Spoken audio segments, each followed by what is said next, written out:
Alors mon parcours de recherche, s'étend sur plusieurs décennies puisque j'ai commencé à travailler sur des questions de recherche dans les années 80. Et donc j'ai travaillé sur les questions des activités de service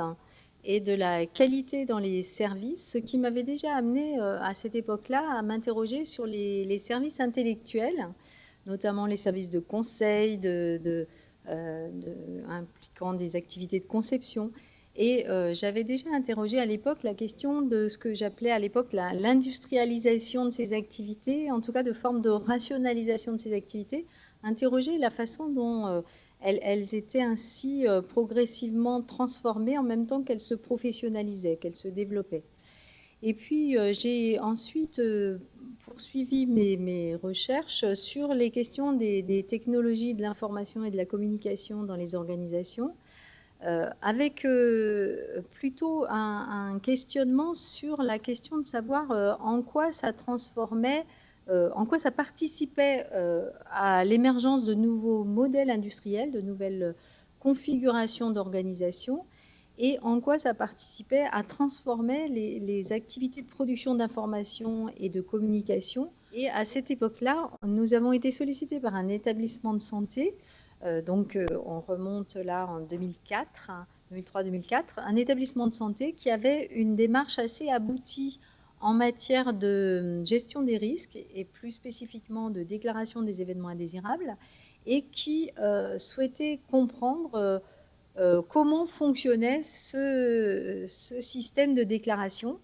Ce qui nous avait intéressé, c'était vraiment la démarche en l'occurrence cette responsable de démarche qualité, qui venait tout à fait nous interroger en tant que chercheur, n'attendait pas de recommandations ou de prescriptions de l'ordre d'une consultance, mais bien un regard extérieur et une analyse extérieure sur les phénomènes de déclaration au sein de cet établissement. Nous avions un établissement de santé qui nous ouvrait largement les portes et